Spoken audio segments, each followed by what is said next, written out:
I'm Conrad Armstrong. I've been cutting puzzles for a long time, many decades, shall we say. Learned on my own before a lot of information was available about how to do this. And for initially just for my family and friends to challenge my family. Because I grew up assembling wooden puzzles and then started cutting around the time I graduated from college. Oh, wow. And it's blossomed into a serious hobby, shall we say, and part-time income. So you don't do it. You have another job, and this is side hustle. Which one's the side hustle? Well, I used to be a full-time software engineer, and I quit that 5 years ago to be semi-retired, and I cut wooden jigsaw puzzles on the side. Well, you kind of answered this, but I don't know if you have anything more to add. But like, how did you start? How did you get into it? Like, well, as I mentioned, I grew up assembling wooden puzzles that were cut by many different cutters. From the 30s through the 70s, and I guess I had all these ideas in my head. I had no idea what kind of saw was used to cut them, but I would see certain tricks and certain shapes, and I was always curious about what the cutter's thoughts were when they were making that puzzle. And I just started experimenting, and I really picked up on the technique pretty quickly.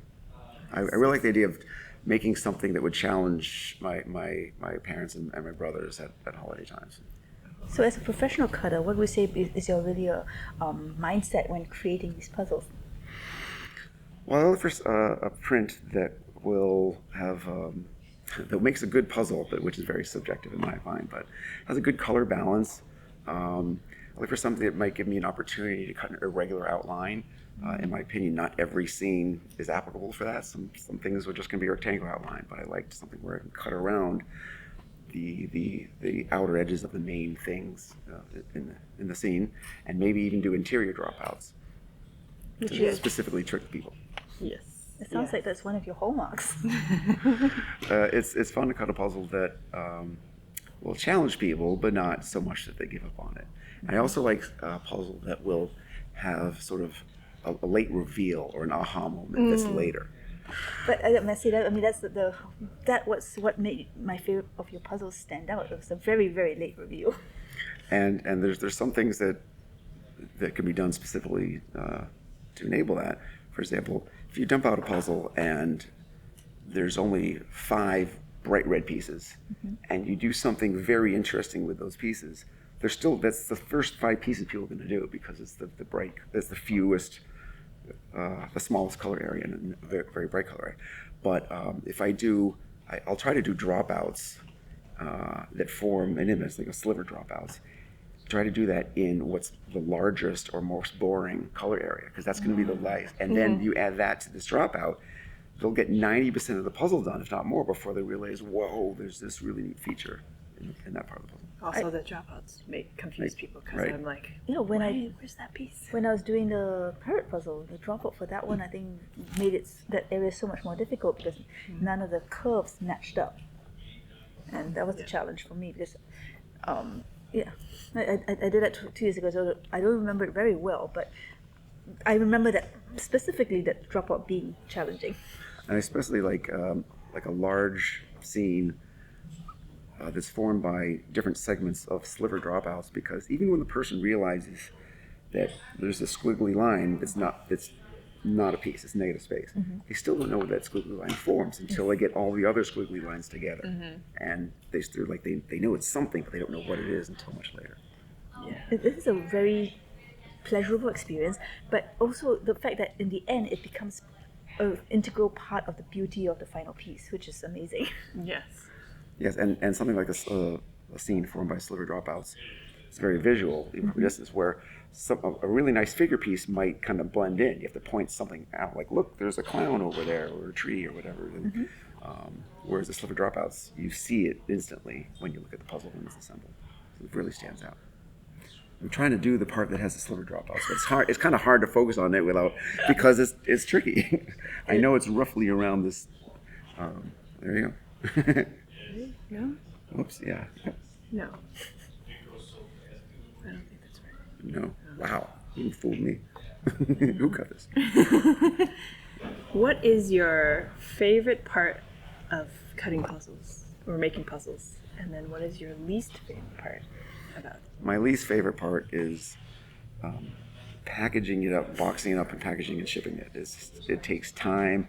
I have to find some reused Amazon box, fold it inside out, tape it up, put my puzzle in like a plastic bag in case the package sits on someone's doorstep in the rain for a couple days. Put other newspaper packing material in it, tape it up. I want to hand deliver it to someone if possible. Most satisfying part, it's tough really. I like the design process of planning out that special feature, the dropout or the very unusual outline. That gives me the satisfaction of, oh, this is going to be a great puzzle, but then I have to spend hours and hours cutting it. So then there's another satisfaction when I finally do get it done and sand it and take a good photograph of it, knowing that my vision did come through. Do you primarily work on commissions, or do you often work on artistic vision pieces that you have wanted to make? I've almost always cut puzzles for specific people, and they've decided, on the print, either on themselves or with me. A long time ago, I made some puzzles without knowing who they'd be for, and say, hey, do you want to buy these? But I've switched. I operate exclusively on commission. I like to work with the customer. Sometimes they really want to do this, this family photo or someone's dog or something like that. But in many cases, they will give me a bunch of choices, like links to 10 posters that they like, so at least I know that they like them, and then I'll pick one because out of those 10, maybe only 2 of them will really jump out as me, or as making a good puzzle. And some people will just give me a theme and let me wing it, and I really like that, because I love knowing that the client is going to be completely surprised. I feel like the times you've shared part of your process on social media, it's given a lot of insight to how you really try to incorporate what you know of a person into the design you're making for them, and it seems like such a gift. Well, I ask questions about who it's for. I mean, it might be the person paying me for it, or they may be giving it as a gift to someone else. Mm-hmm. And what's their home state? What's their profession? What kind of pets do they have? What's their favorite hobbies? If it's for an anniversary or birthday, or what's the date? Mm-hmm. So, and particularly wedding gifts is where this really shines. I can cut the date of the wedding and very specific things about the bride and groom, and it makes sense that this very personal gift of a wedding photo would have pieces that are personal for them. It makes it so much more meaningful. Mm-hmm. Yeah. So I see I see a signature piece here, the strong arm for Armstrong. Yeah. When did you develop that? I think I have to give my dad credit for that. I was cutting just a simple CA, was my initials, and then I think he came with the idea of the Armstrong clan. They have a symbol of a strong arm on the coat of arms or something, and so we kind of borrow that. And Armstrong puzzles use a strong arm as a signature piece rather than initials. And it's kind of blocky enough to sign the back, whereas signing the thin CA was a little tough. It's really subtle, but once you know what it is, it's brilliant. Yeah. Are there any puzzle makers that inspire your work? Well, my default style was just not quite this. Its default is where the pieces wind back and forth and kind of look like feet and long knobs. It's sort of reminiscent of Artino. My family has some Artino puzzles, and they're very, very unique and very beautiful. And I figured out that they cut them many parts of them by just cutting continuously back and forth. So if think about 2 almost snowflake-like elaborate things, and then going back and cutting across it into smaller things. And I figured that out, and I started to do that on some of my puzzles. It gives it a certain look and feel. So I have to admit that Artino, even though my puzzles don't look like Artino, they certainly inspired me a little bit.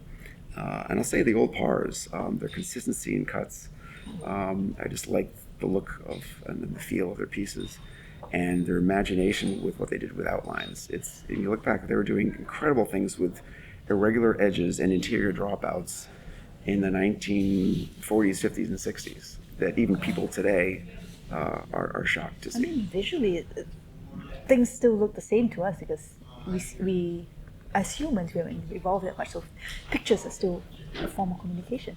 It hasn't changed that much in 100 years. You guys bought that par that's in there in the casual room right now, and we started working on it last night. But like the way they line cut all the people and the shields and like The edge being the edges of the shields, and Yeah. there's definitely interior dropouts. And that was cut in 1969. yeah, And 69 even is today, a lot of people still think that puzzles have to be rectangular, and a lot of puzzle cutters still make rectangular puzzles. And there's nothing wrong with that, but Par really, Really? I think was groundbreaking on irregular edges and dropouts. yeah. The par, I feel like they were the first ones doing it, and they like even now, like looking back, you're like, oh man, they were doing this back in the '60s. Yeah. It's crazy. So I would say Par definitely inspires me, and Martino, style-wise. So Par in terms of composition, composition of the puzzle. Star more, Martino more in terms of style. As a token of appreciation for being on our show, so present for you. Thank you. 2 unicorn puzzles. That would make a good puzzle. I cut around Oh my the God. outlines Oh of my this and God. there. It's not too thin. You can't tease us like You this. didn't have like a stray hair going too long or a ribbon. And then I guess I do flat we would bottom frame around this here. and put this in the back of our YouTube show. My child, Print it out. Maybe about this big or my so. child drew this. I think they would be so honored. Nice color balance. Some bright colors. Mm-hmm. See, that's the other thing. I could walk, whether I'm in a museum or walking down the street and seeing a billboard or a poster on the wall, I always think, would that make a puzzle? I always look at something artistically like, oh, that would not make a puzzle. That would make a puzzle if I dropped off the bottom part, I actually have a stack of magazine cutouts that I've been saving for the last 2 years since I got my own school. So I was like, I want to turn this into a puzzle, and now I've been collecting them. Magazine I've been photo. ripping pages out of magazines and posters and saving. Yeah, those pages would make and- great things to start on. It's a good size. That would be And usually the paper magazines is pretty good for puzzles. I went to a convention and they had calendars. It was a Doctor Who convention. They had expired calendars from years ago. People keep them as posters, and I want to cut all these, and I bought like some really cheap Did you make calendars. a mini puzzle out of our sticker? Not yet. I guess the sticker is. I don't know if that's texture would cut very well. I was wondering about that. But we can It print. might I can print it on. be like a 5-piece puzzle or something. It's 5-piece. You've We inspired. should give him a sticker and see if he can make a 5-piece puzzle right now in this girl cell. I'll have some upstairs. Actually, we could. I've got the wood for it. I have and, some right here.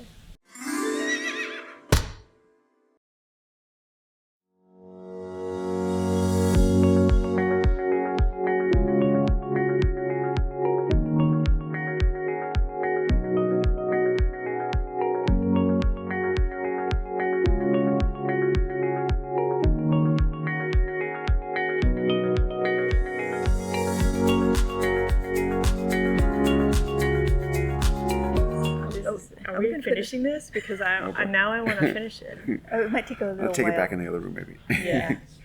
No, can I take a picture of this sheet though? This is brilliant.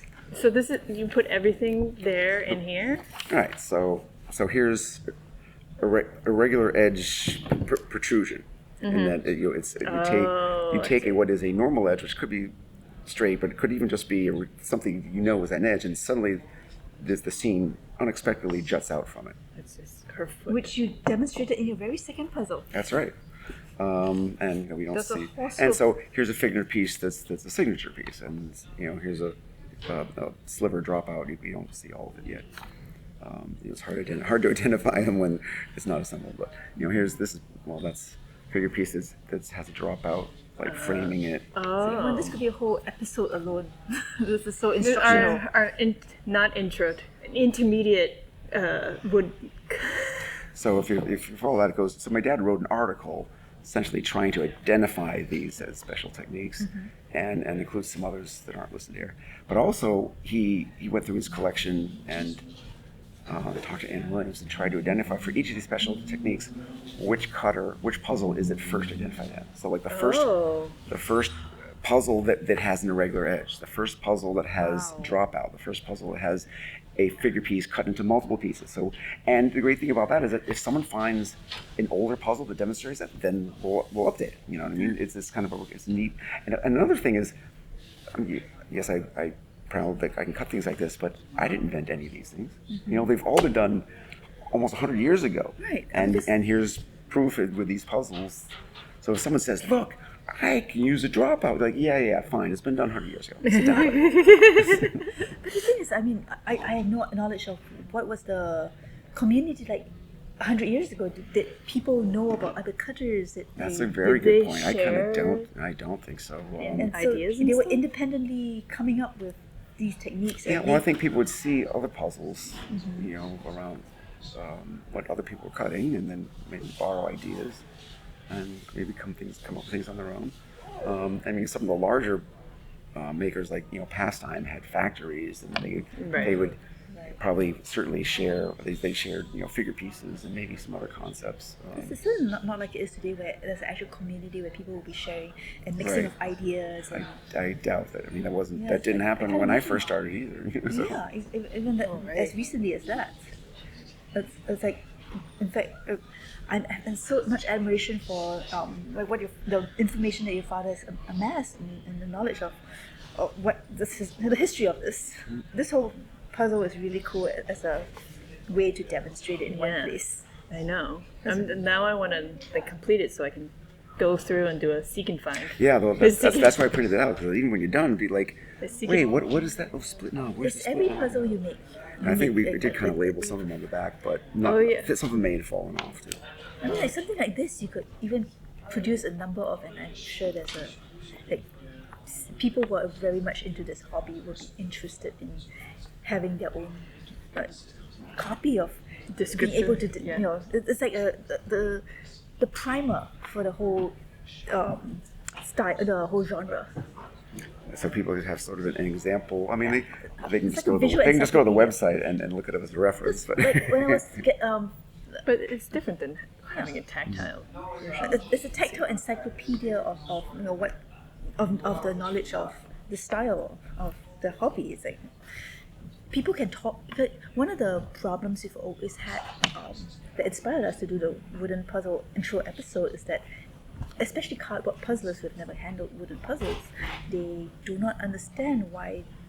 For example, why does it cost so much? Why are people so interested in it? What is this thing called wooden puzzles? Oh, they'll buy a $20 puzzle off Amazon. I'm like, this isn't interesting.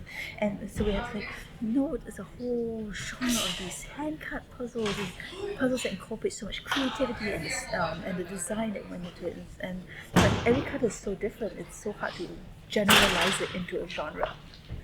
Yeah, and I mean, like that was like my main inspiration to do an intro, because it's like people get into it and they buy why did these cost so much? I'm gonna buy this $20, $10 exactly. one Chinese knockoff, and then they're like, okay, I it's don't like cool, wooden puzzles. They're not interesting. but it's not as I can yeah, there's a difference between those cheaply made laser things. Not all, but many of those cheap laser things, and customized, thoughtful.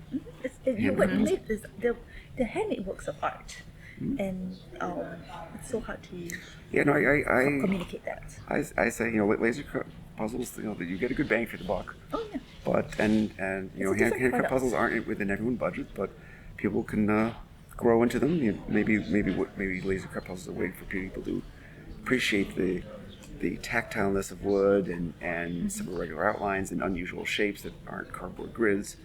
And then eventually, when they want to make a nice gift or get a treat themselves, and then they can step up to a custom handmade one. Yeah, that's what we said in our episode. We were like, yeah, this is a So good introduction. I came up with sort of a metaphor